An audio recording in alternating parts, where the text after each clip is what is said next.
Good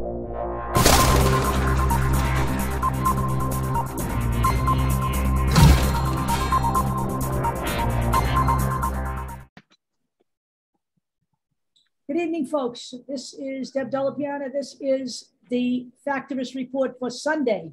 What's today's date? The 26th. Sunday, June 26th, 2022. We're going to talk a little bit about Roe v. Wade, a little bit about weapons, a little bit about the SCOTUS, and next week, just so everyone knows, we will be talking about Roe v. Wade in a very extensive way. So don't think we've forgotten it. We haven't. It was just overturned. And we're pulling a bunch of stuff together.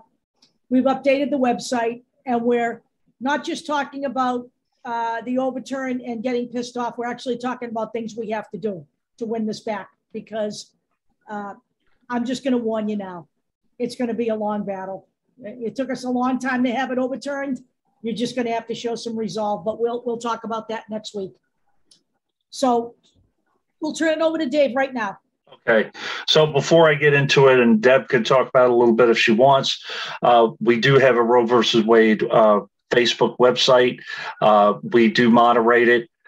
Please bear with us if we're not completely on top of it, and don't ban somebody within 2 minutes of them saying something stupid. We are paying attention. We are going to remove those people.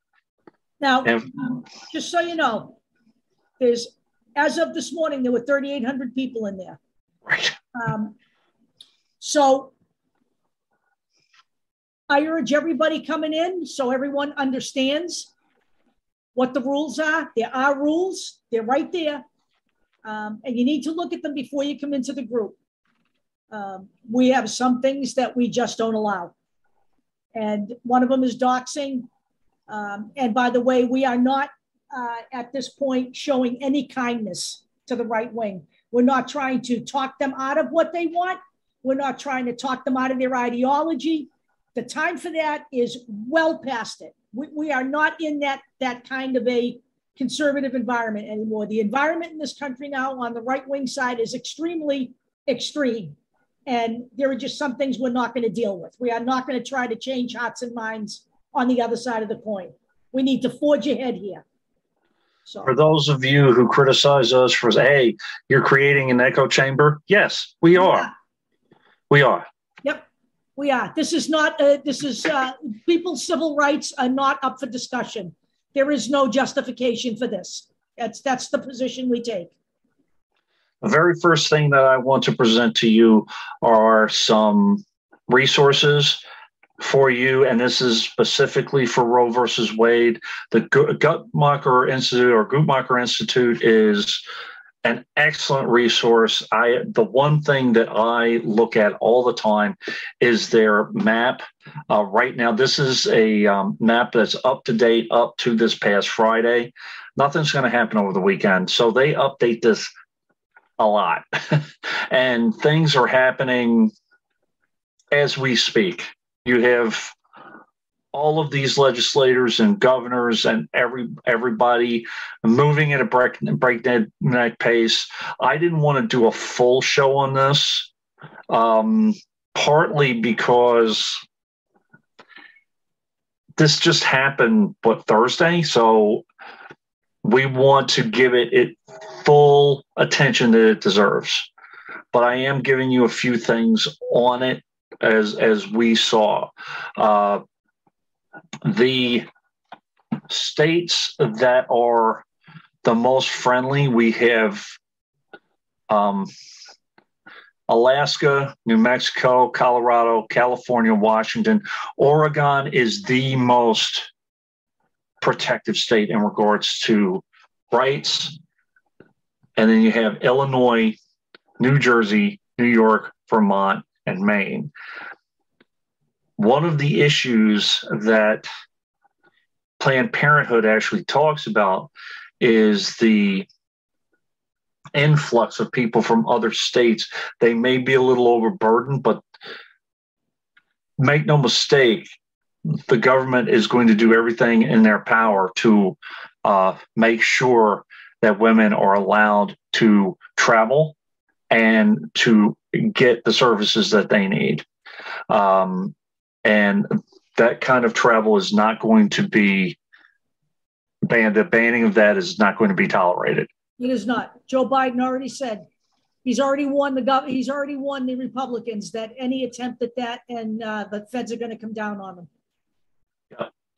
So I have the Planned Parenthood official site. The big thing that I wanted to show here was, let me see if I can. So they have a site, and they keep on bumping me off of it. Hold on. Let me see here. So this is a separate, there's a Planned Parenthood action. Right. Where you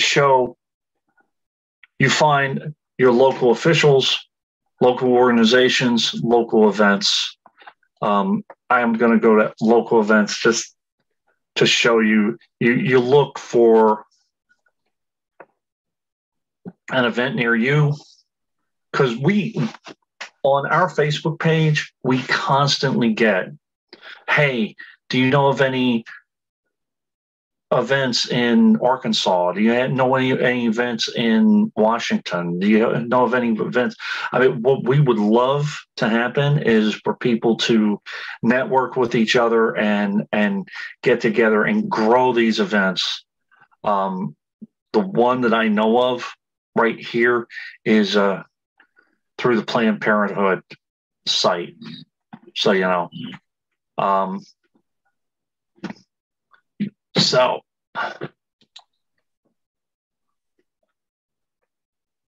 as everybody has figured out by this point, you have different states scrambling around because of the trigger laws that are going to be set into effect.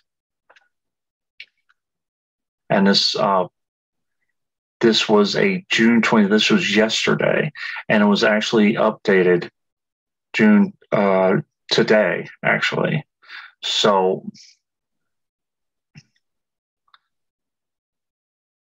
you have people moving or transporting themselves from Missouri to Illinois, Wisconsin to Minnesota. Michigan is very bad right now. Wisconsin is very bad right now. So there are things. I know Governor Whitmer is trying.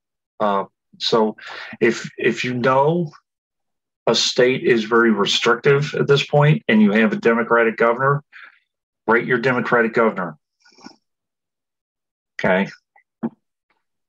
So 34 Senate Democrats urge Biden to take action on abortion. He's going to do what he can, and I'll get to his statement in a minute. But people do need to understand something. He can't work magic for everyone, okay? He's the federal government. He has no jurisdiction over the Supreme Court. People who said, why can't he just overturn their decision? That is not possible, okay? They are separate from the executive branch of the government for a reason, okay? So he can do what he can, but people need to understand that what he can do is limited. And this fight is our fight. This is our fight now, okay? And next week when we talk in more detail, we'll go into detail about what needs to be done by the people, right? It's the people that got Roe v. Wade put in place, and it's going to have to be the people that take it back. That's the only way this works here. So this is where you find your legislators in order to contact them, or one way that you can do it.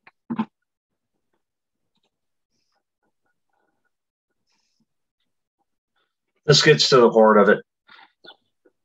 The Supreme Court now has a 6-3 supermajority, and you saw them use that supermajority.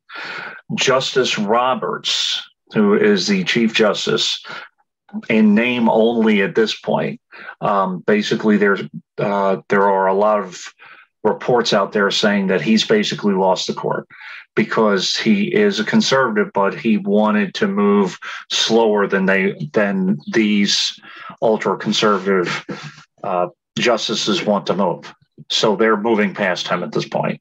And they're moving at such a fast pace that Donald Trump will applaud them publicly, but there are reports out there that even he is questioning their decision on the Roe Wade overturning, and he's afraid of backlash.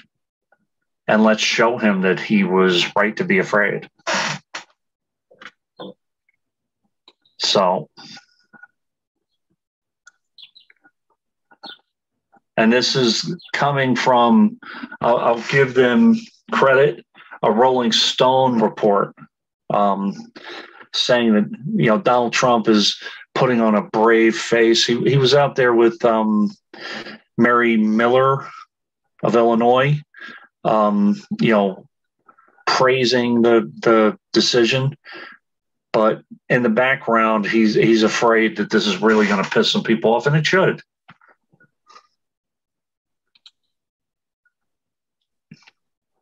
This is just a planning map. It's from We Won't Go Back.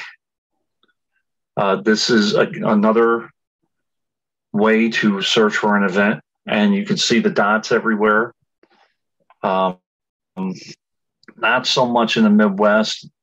It is kind of sparse in Texas, but shouldn't be.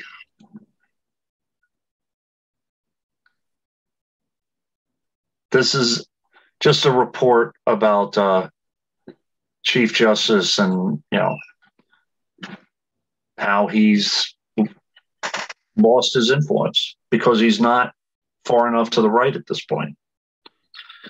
So now we have a justice who is far enough to the right because he is taking the supermajority and publicly stating that the Supreme Court should go after certain issues. Contraception and same-sex marriage should be next in the crosshairs.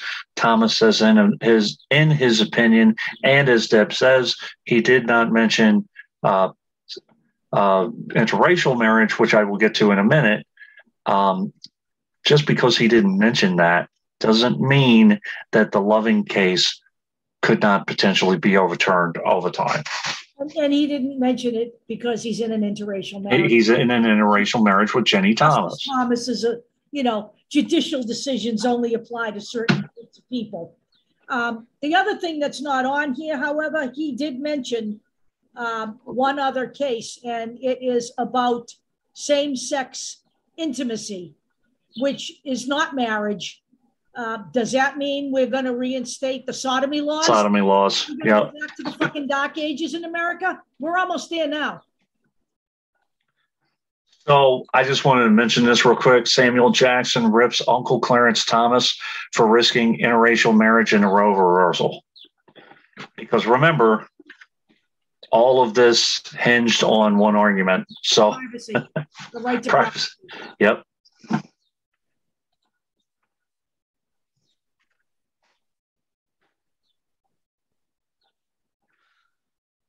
I know Deb's going to talk about this at length. So my personal opinion, the Supreme Court decision should not force people into hiding. And as a matter of fact, they should be even louder, and they should be more political. Yeah, we need to get off I am going to talk about this in detail, but the gay people in this country are doing the same thing that women did, in my opinion. Now, women thought this was never going to happen. This was never going to happen. So the women's movement became cultural as opposed to political. And that's exactly what's happened to gay pride. The first gay pride march I ever went to was political. We had speakers. We talked about rights. We had signs talking about whatever is come to the Florida Sunshine Tree, whatever the fuck her name was. She was a lunatic. Oh, yeah. Anita Bryant sucked. Anita Bryant, yeah. Yeah, that was the sign I carried. But, you know, we all need to get back to the basics here. And gay pride needs to be less a capitalistic party in the middle of the street and become political again, if you know what's good for you, because nobody is safe in America from where we're sitting right now in America. Okay, it's gonna lag for a minute. So, all right. Right here and right now, right this second, Democrats or left-leaning people, left-leaning independents, Greens, whatever the hell you are, this is the moment you seize. This is the moment you take. This is the moment that you push, because now Republicans are on the defensive because they need their big push. And but let me just throw a caution in there. Oh yeah. If you don't seize this and you allow the Republicans to take back the House and expand where they are in the Senate right now, they're going for a nationwide abortion ban. When that day happens, there will be no safe state for any woman in the United States. You either wake up now and start doing the stuff that needs to be done, or you don't come back into the Roe v. Wade group in November and stop whining, okay? Because that's when I'm going to tell you to shut the fuck up. Right. What I will say, and I'll get into it a little bit in a second with the Biden thing, and I'm reading the whole thing. I don't care. We do need to be careful in terms of this. There are steps to be taken. You can call for it. Call for the removal of justices. Call for, like AOC is saying, that the justices who lied under oath should be removed and all of that. Make them, make them a little afraid. Make them continue to have them on the defensive, but don't expect that to happen right away, if ever. Especially if you're not. You have to vote. We will say it again. You have to vote and get a majority in the Senate and keep the majority in the House and get as many governors in as possible. One thing I forgot to add in here is the district court judges, which I will put in. Another thing, the president nominate or appoints a lot of these judges. So if you elect another Republican knucklehead like Ron DeSantis, is just going to create more of a nightmare. Let me just tell you right now, I just updated the website and I put that in there. He appointed over 200 judges who are largely white, male, and young. And these are lifetime appointments. He did not appoint one black person to the appellate court. He only appointed one Latino. And he actually appointed 9 judges who were listed as unfit by the American Bar Association. But that doesn't matter to the fucking Republicans because they match their ideology. People need to get a clue here about what's going on. I don't know what it takes for people to see. If you've not been watching the J6 stuff, you need to start watching it now, because there is a plan underfoot here. We are looking like full frontal fascism. And I just saw, somebody just posted something. I believe it was Kentucky. Someone just posted something in the Roe v. Wade group that if you get pregnant in Kentucky, you have to notify the government. Understand that they have to fill out a form. Failure to do so will be punishable by jail and fines. You know what? People need to get a clue. In 2016, everybody was talking about, the whole Supreme Court thing, the Roe v. Wade, that's just a distraction. Yeah, sure it was. Here's some great distraction that was. And also, we were railing about government surveillance. This is it. So,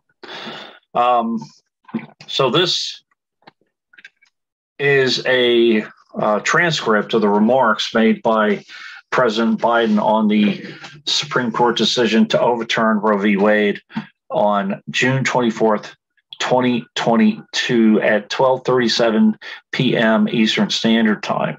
And I'm going to read the entire thing. I want you guys to, and Deb, when I finish reading it, whatever comments you want to make, was he too harsh, not harsh enough? Was he just right?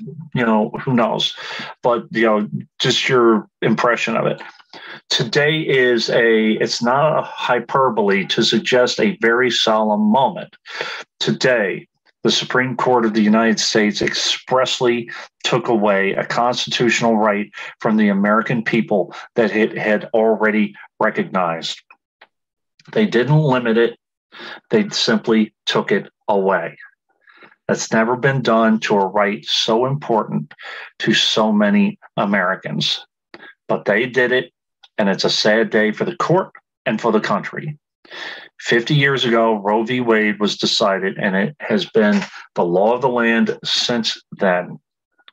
This landmark case protected a woman's right to choose, her right to make intensely personal decisions with her doctor, free from the interference of politics. It reaffirmed the basic principles of equality, that women have the power to control their own destiny, and it reinforced the fundamental right of privacy, the right of each of us to choose how to live our lives. Now, with Roe gone, let's be very clear. The health and life of women in this nation are now at risk. As chairman and ranking member of the Senate Judiciary Committee, as vice president, and now as president of the United States, I've studied this case carefully. I've overseen more Supreme Court confirmations than anyone today, where this case was always discussed.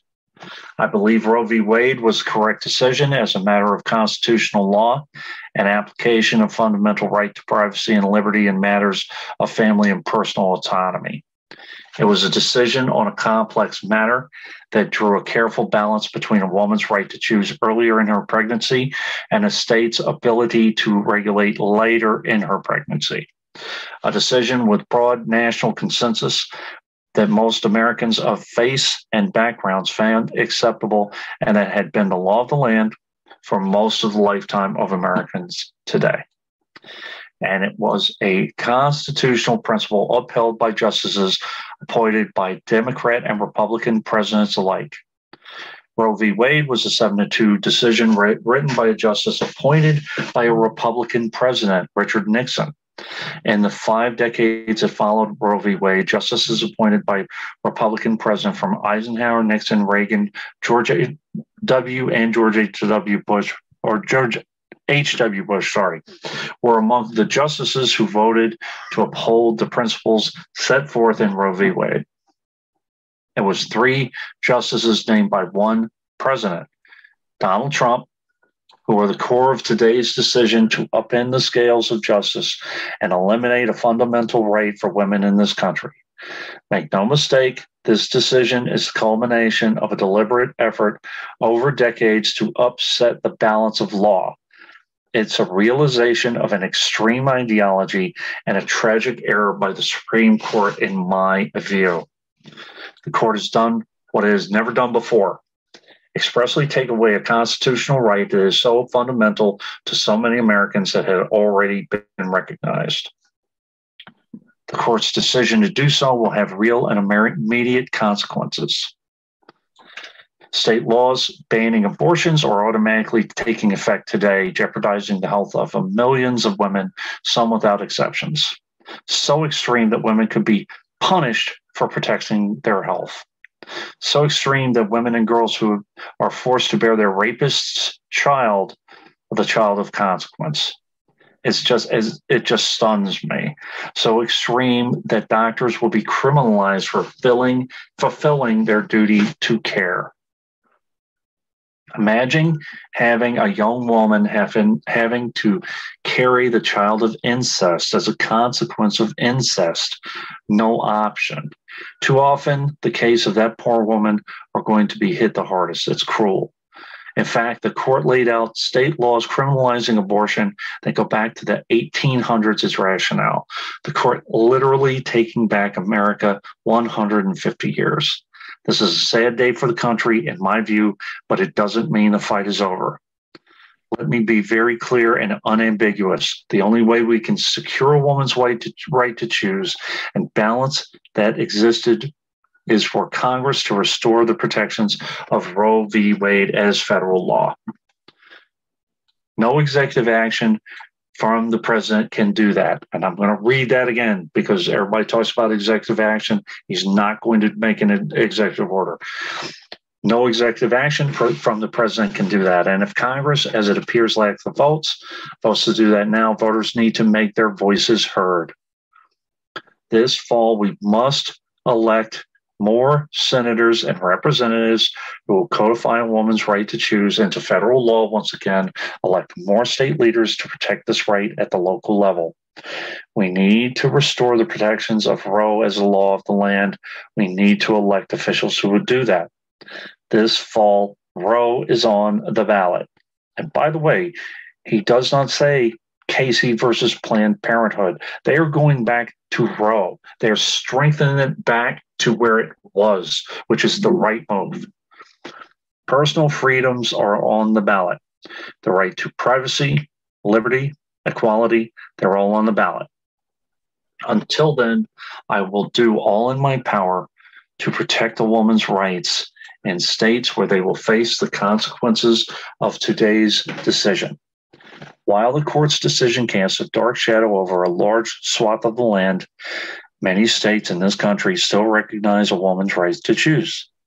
So if a woman lives in a state that restricts abortion, the Supreme Court decision does not prevent her from traveling from her home state to the state that allows it. It does not prevent a doctor in that state from treating her. As the Attorney General has made clear, women must remain free to travel safely to another state to seek the care they need. And my administration will defend that bedrock right. Remember when everybody was complaining and bitching about travel restrictions due to the pandemic? I don't hear anything.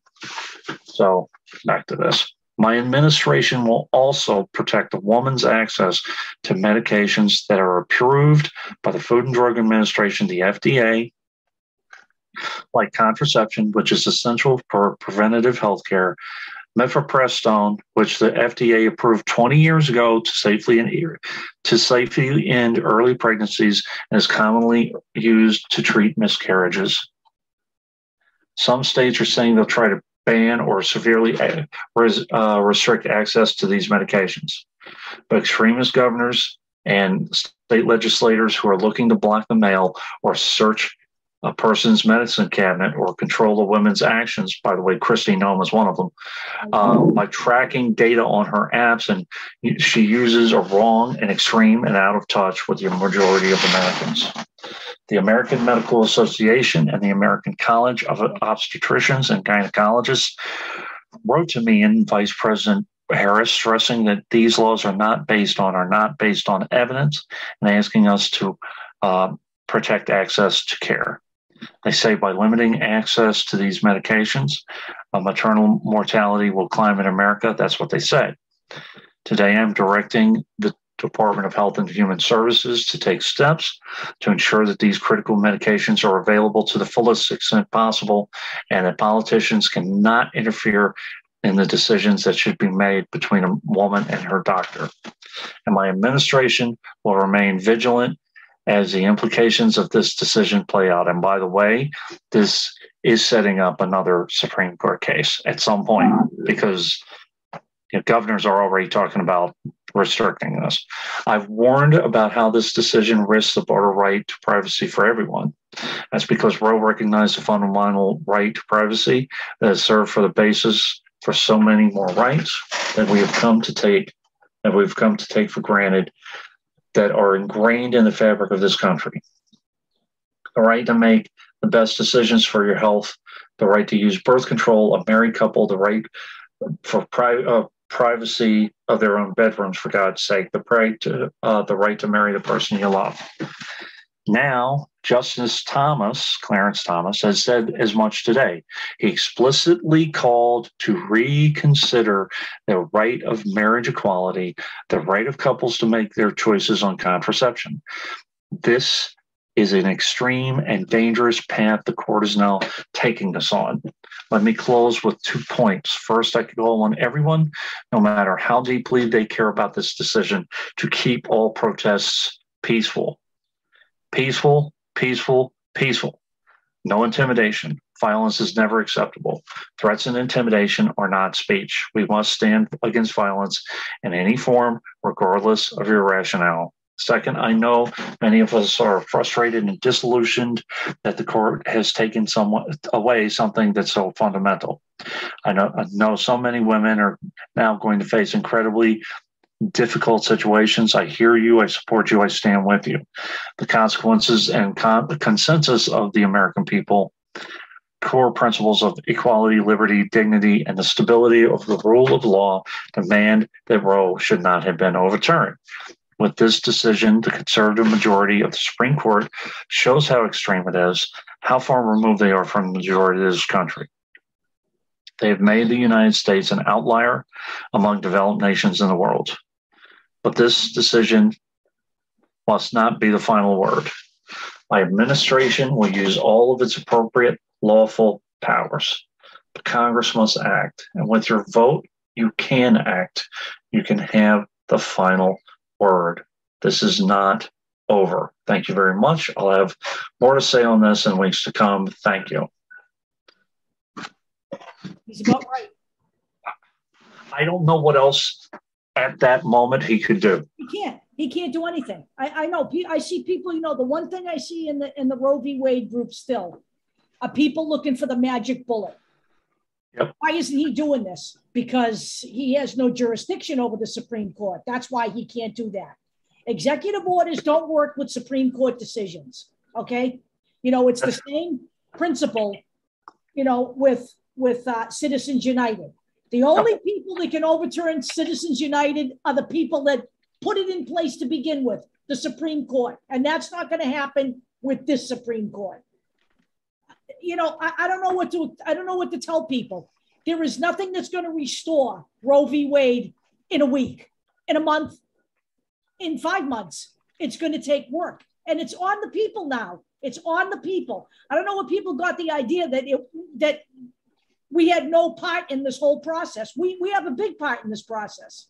And in many respects, women went to fucking sleep. We've been warning that this was coming for, maybe 3, 4, 5 years now. Okay? The writing was on the wall. Start paying attention. Biden quickly shuts down Democrat calls to expand court post-Roe decision. Even if he wanted to do that, he can't do it now. It ain't going to happen. It has to go through the Congress. You want a better result? Give him a bigger fucking majority. I've been saying this. I'm going to keep saying it until my eyes bleed.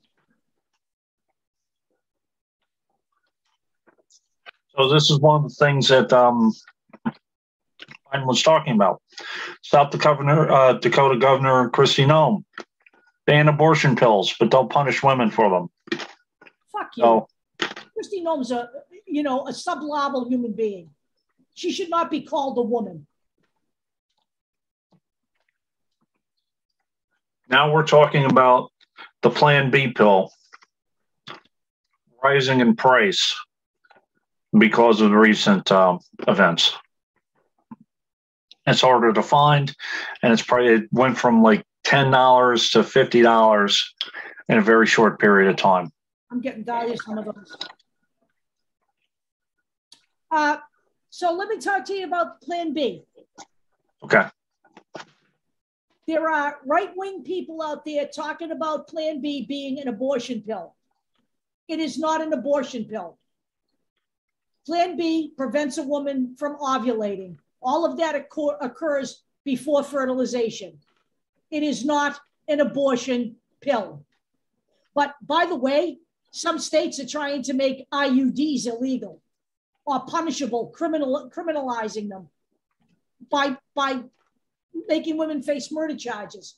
You know what? This country's off the fucking edge. Anybody who is going to sit out the fucking midterms, shame on you. And don't bitch, okay? Because I don't want to hear you. So, when a miscarriage is manslaughter, this is talking about women who are get pregnant. You are drug users or drug addicts and lose a baby because of it. Well, let me ask you a question. If that's the case, are you going to apply that to women who smoke cigarettes or drink alcohol? Because you know what? It's all the same thing. They're drugs. And how about a man who rapes his girlfriend or rapes someone who is a drug addict? Sure, you're not going to prosecute him, but you're going to prosecute the way. I mean, it just goes down a slippery slope. It's not a slippery slope. We're fucking sliding right into fascist America. Yeah. We're here.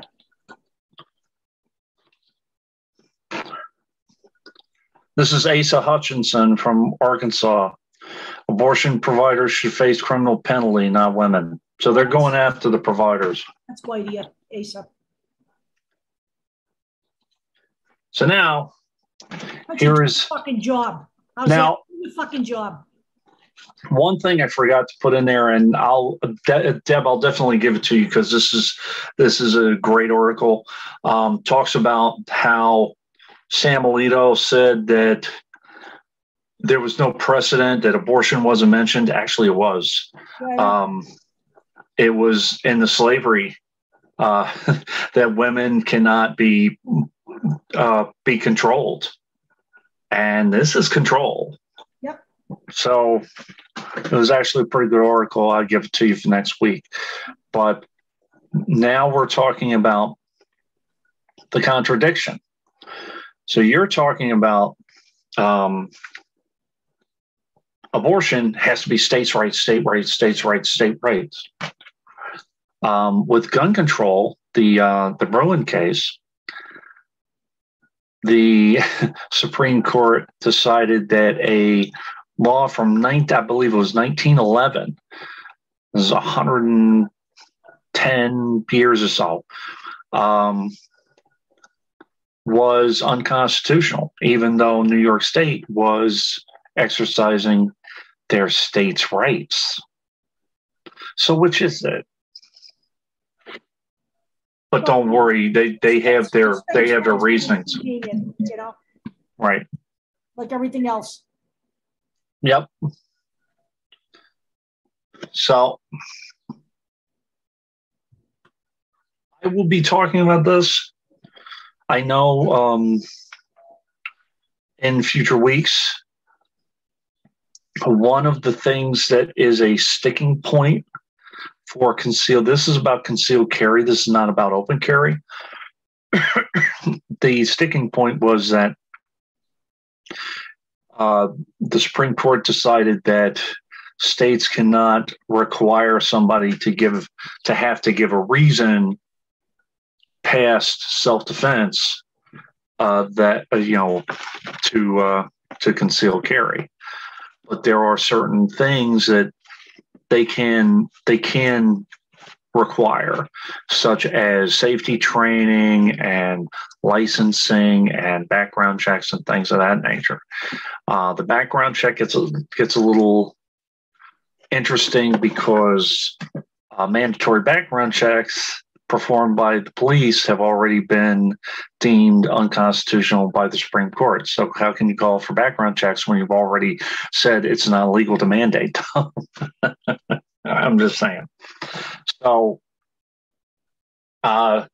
we have California and we have New York leading the charge on this. I believe it was Oregon who has the best grade in terms of legislation, but because California and New York have such a high population and they do so well, they are considered the ones to watch in terms of this. California has a very similar law in that or had. It's going to be challenged at some point. It's the same thing as the New York law. So I think they're going to keep it, they're going to keep it for now until it's challenged.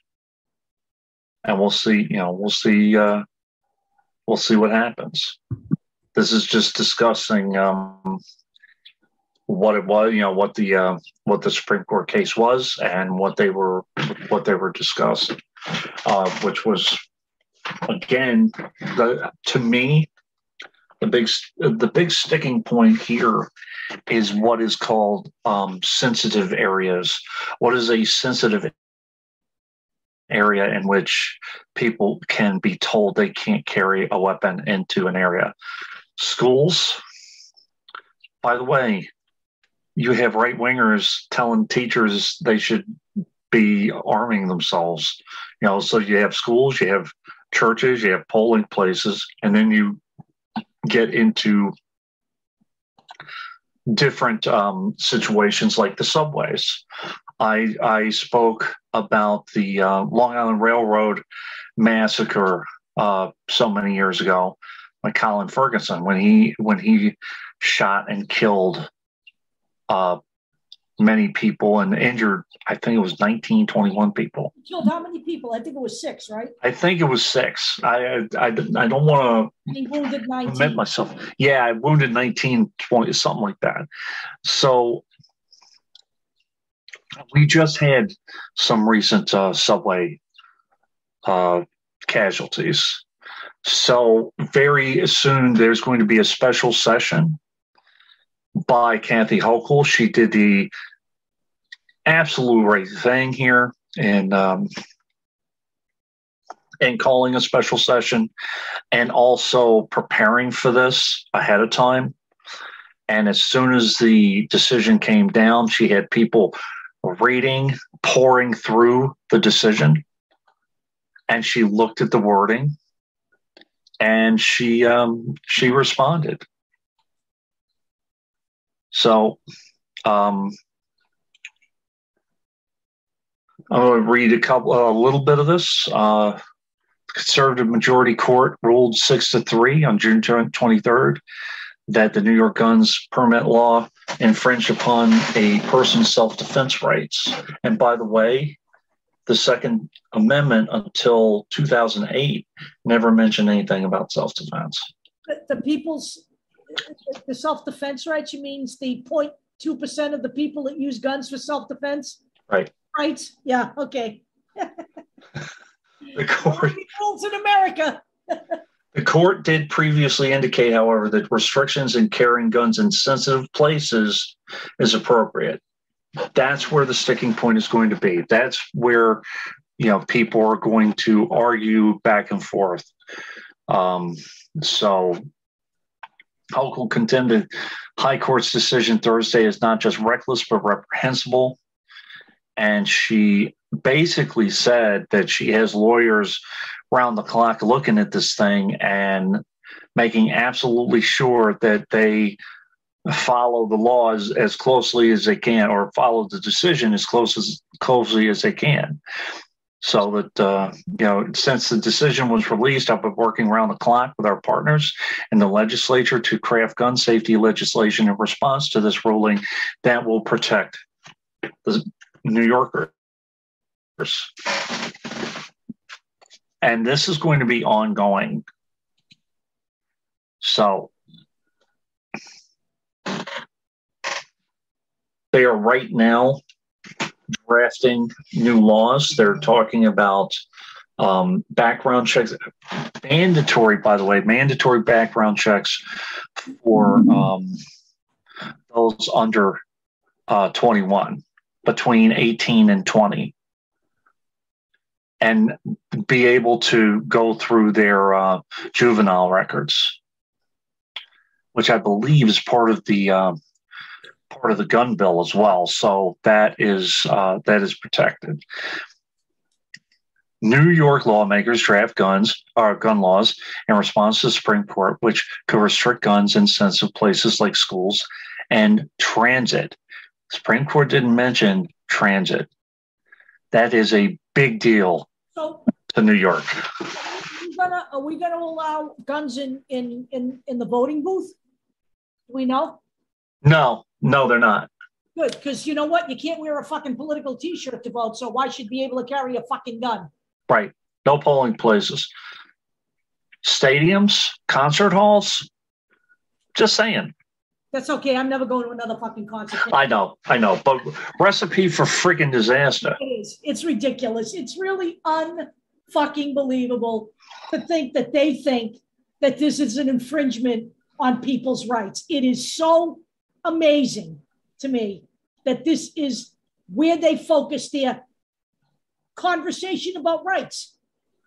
We have the right to kill people. You know, we want to protect children in the womb, but we're going to make it easy for you to kill them in fucking school. Right. It takes just one irresponsible person. That was a comment from a New Yorker, and they're right. Have you ever seen the way people act at sporting events?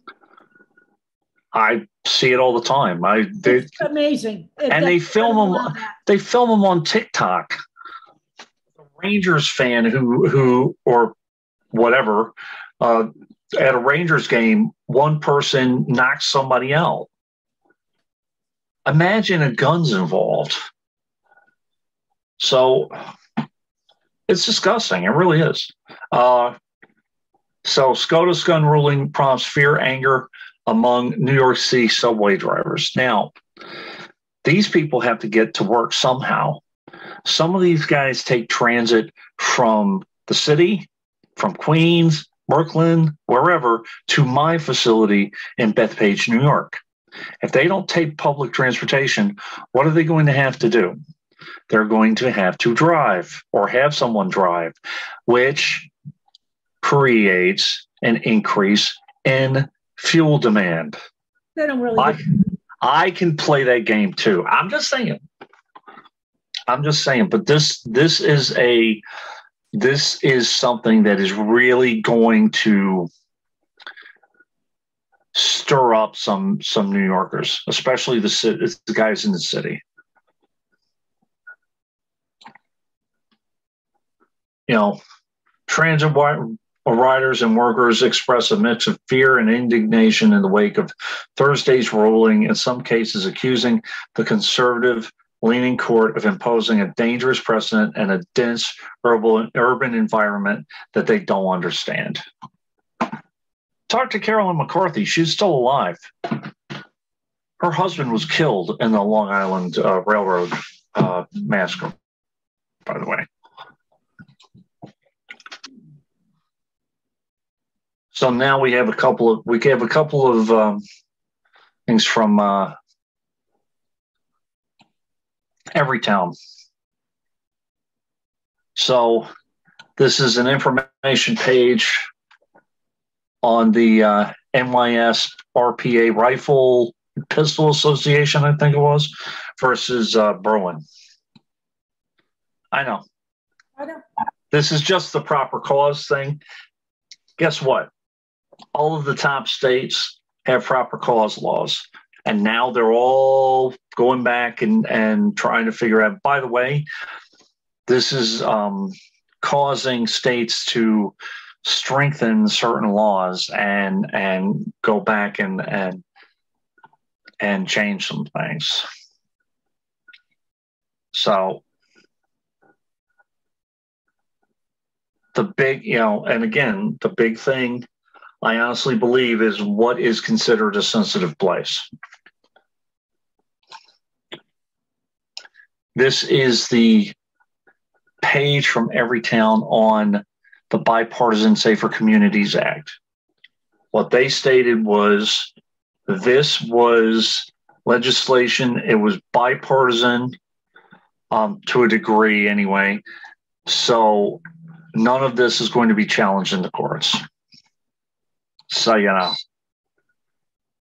here's some of the things it includes: enhanced background checks for buyers under 21, support for red flag laws. Again, red flag laws don't mean a damn thing if the states don't enforce them. I believe some states are already teaching people how to get around those. I would be surprised. Disarm domestic abusers. This extends domestic abuse to people who abuse their girlfriends, not or spouses, whatever, or girlfriends, same-sex partners, different sex partners, whatever. Recent dating partners. It's not just spouses now. Just so you know. Clarify who must run a background check. This extends to people who sell guns but aren't like in a gun store. Crack down on gun trafficking, fund community violence intervention, and different funding for school safety and mental health services. So that's what this, next couple of articles basically talk about that. I'm just going to go to this one because Biden basically punched at the Supreme Court again, basically saying that they've made some horrible decisions, and he hopes that this gun law can circumvent some of the bad decisions that they've made. Here's one coming up that people kind of missed, but I just want people to know that I understand that the two cases that were high profile were the abortion case and the gun rights case. I completely understand that, but there were other things out there. I have to wait for the lag to stop, but there is a Miranda Rights case out there. There was an individual who was arrested, not given his Miranda rights. He said, "Give me a lawyer dog." And they said that is not the proper way to ask for a lawyer. And they didn't read him his Miranda rights. And so he tried to sue the police department, and here we are. So there is ACLU comment on the Supreme Court decision in Vega versus Tico. So my thought on this is that it's basically saying that the police basically don't have to give you your Miranda rights anymore, that you kind of need to know them ahead of time. But what started this whole thing, if I'm not mistaken, was an immigrant who couldn't speak the language or something of that nature. So how does that work? Yeah. So you're just basically... Supreme Court is about as extreme as you can get. They really are. Yeah. You're basically dismantling right by right by right by right by right. Well, this is what they were. That's exactly what they were installed to do. Make no mistake about that. Yep. So you have to say the magic words, what the Supreme Court ruling on Miranda rights means for you. Now, this kind of reminds me of my time as a union representative, where you have to teach people about what the Weingarten rights are. Let's say a supervisor brings you into the office, you have to tell them, if I am being disciplined, if this could potentially lead to discipline, I am respectfully requesting a union representative, and I will not speak any further until I am given one. This completely reminded me of this. The magic words, you have the right to remain silent, may be enshrined in Hollywood shows and films, but Thursday's Supreme Court decision means that civil rights protections will be significantly reduced. So basically, Supreme Court decided that you can't sue the police department for not giving you rights. Now, I'm wondering if it's going to get to the point where cases can't be thrown out. So that would completely dismantle the Miranda rights. Right. So, and give it a second. I'm having major lags here. I think there's a lot of video on these, so that's what's happening here. So what I want to show people is it's a particular wording that they want you to say. I reserve my right to an attorney. I will not be speaking any further until my attorney is present. Something to that effect. As I said, this person said something to the fact of I want my lawyer dog, and it didn't work. It was that they didn't like the word dog. Absolutely. The courts are not generous in how they interpret people interpreting their rights. You have to say the magic words. This was a lawyer said this. This decision is really damaging because it says the courts don't have to tell you what the magic words are. You have to come in knowing your rights. She pointed to a recent Louisiana case in which a suspect in an interrogation told detectives, just give me a lawyer dog, and the state Supreme Court ruled that the suspect was asking for a lawyer dog. Seriously? And not actually invoking his constitutional right to an attorney.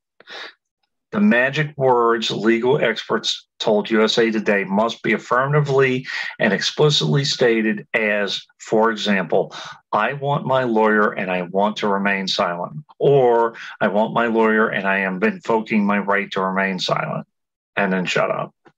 That's what you need to say from here on out. However, officers are supposed to tell you this, but there is a reduction in accountability when they don't.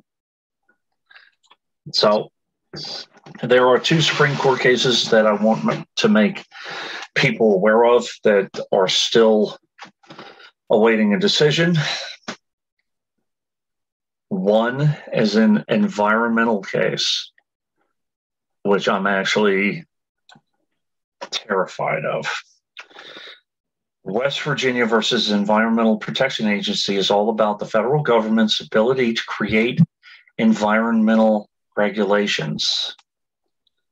The challengers are a group of 27 Republican attorney generals, many from states with traditions in the fossil fuel industry, including West Virginia. Imagine that. Yeah, no shit. So what do you think Joe Manchin's going to do when anything comes to codify whatever? He's a total pussy. He should be a fucking Republican. Essentially, they argue that the executive branch of government, which includes the EPA, should not be allowed to set rules and regulations around greenhouse gas emissions. Oh, see, this is again what we're going to do. See, this is going to become a states' rights issue. And you know what?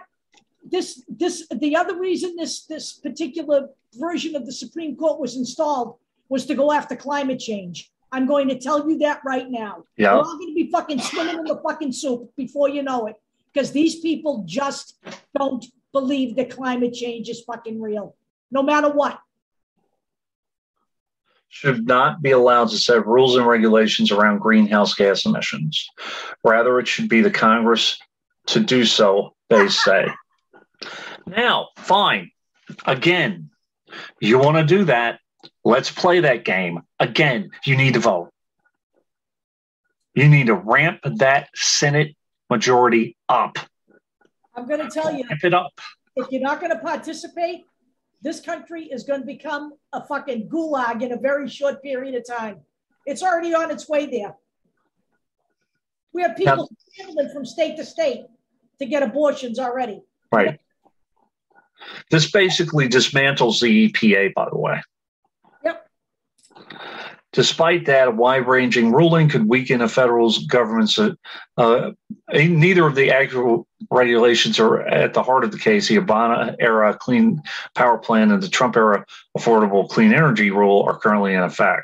Despite that, a wide-ranging ruling could weaken the federal government's ability to combat climate change by regulating greenhouse gas emissions.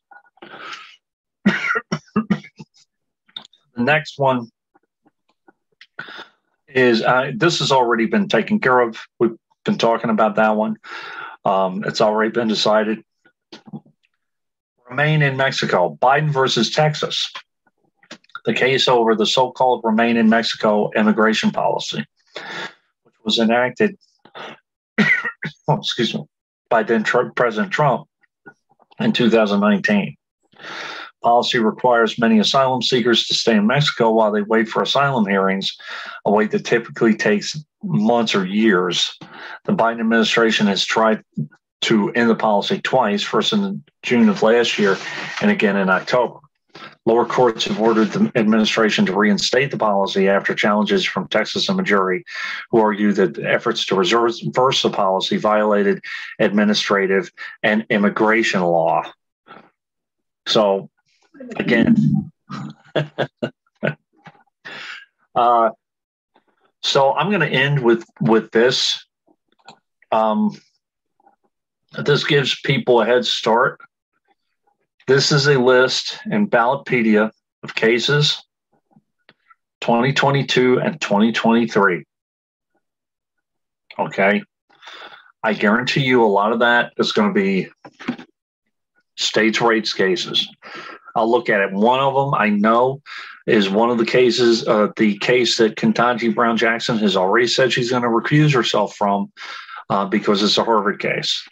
So, what I'm going to say is, unlike Thomas, he doesn't recuse himself for anything. Nah. I'm going to take a hard look at these cases, see which ones are the more important and involve rights and pay very close attention to them. A couple of things before I close this out. Number one, you cannot sue the Supreme Court. You can sue individual justices if you can prove that they directly affected you, but you cannot sue the Supreme Court. I already looked. Number two, I think I mentioned it before. I understand AOC's sentiment in kicking people off the court. Also, the sentiment, number three, the sentiment of adding people to the court. I actually believe that we need to do that. That needs to happen. I'm hoping that Biden either is saying that we need to wait until we get enough people to move for that legislatively. I hope he wouldn't veto that, or he will eventually warm up to it. This Supreme Court is, in my opinion, completely unbalancing the system. I don't think he's against it. I just think there isn't anything you can do about it right now. No, there's nothing you can do about it right now because you don't have enough votes. You have to have 60 votes to get that done. At least. You have in place. You still have the filibuster in place. Yep. Republicans use that like a weapon, okay? You know, you have the filibuster in place, and that's another thing that needs to go. We're going to talk about that next week. But the other thing is you are never going to get, while they are on a tear like this, overturning rights, and this is a goal of the fucking GOP, no matter what you think, this is their goal. You're never going to get them to expand the court to allow them to add liberal judges. You might as well forget it. You were spending taxpayer dollars for nothing. There is absolutely nothing that can be gained from that right now. You want that to happen, you're going to have to fucking vote in November. There is no magic here, okay? I'm done. I'm done having the night. I'm done having my nutty for the night. I'm in a foul mood over this Roe v. Wade thing, just so you know. Oh, and by the way, one last thing. If you guys haven't figured it out, I am an ally. I know I'm a guy. I know I'm a white guy. In a weird way, I have changed my interpretation of my name. And that, you know, most of the time I'm an outsider because I'm fighting for the rights of people that don't have them. And I am a white man looking on the outside, white straight man looking on the outside. I'm your ally. I don't know what else to really say other than, I get it. I get it. But people are like, you don't get it. You're a man. I don't know how I know, but I do. And just the level of empathy that I have developed over 15 years being a union representative and listening to people, it pisses me off sometimes, some of this. I mean, what about, here's this, another one that just came to mind. A homeless woman gets raped, is pregnant. What are you going to do? Seriously. The other thing that the states are doing by giving this to the states, this is the other thing that's happening. With restrictions on abortion, there have always been exceptions in place for people who have been raped or who have suffered through incest. They're taking all of those away. We should now, apparently, as women, we should look at those as a gift. It's a gift that happened. You know what? I'm so fucking tired of the Christian right and the Catholics. I'm going to tell you right now, this all came about because the Christian right and the Catholics figured out how to bury the dogma and the differences in their religious beliefs to band together and get this done. The Boston Globe has an article out there today that it's a tip of the SCOTUS ruling is giving the Catholics what they want. This is exactly what it is. The majority of Catholics in this country want Roe v. Wade to stay in place, but it's the Catholic clergy that runs the show. So again, religion is poison. By the way, this myth that, it's not that many people, the progressives or the liberals or whatever, they're inflating the numbers. One is too many. One person who is a victim of rape that gets pregnant that can't have an abortion or a victim of incest is too many. I don't want to hear that bullshit. So the right wing, we were inflating the numbers about COVID, okay? There's over a million people dead here now. You know what? Because Donald Trump held on to the myth of mass infection will bring you herd immunity, right? It's right there in the study now, okay? It's been released. And it has been found out that is on paper. So, you know what? I don't want to hear from the fucking right anymore. I'm done. But my point about that is if it's not that big of a deal, if the numbers aren't that big, then make the fucking exception. Exactly. Shut the fuck up, as Deb would so eloquently put it. And on that note. Are we done? Yeah, I'm done. How you doing, Marcy? You done? Yeah, she's done. I'm doing okay. All right. Bye-bye, everybody. Bye. I'm going to stop the recording. That's what I'm doing.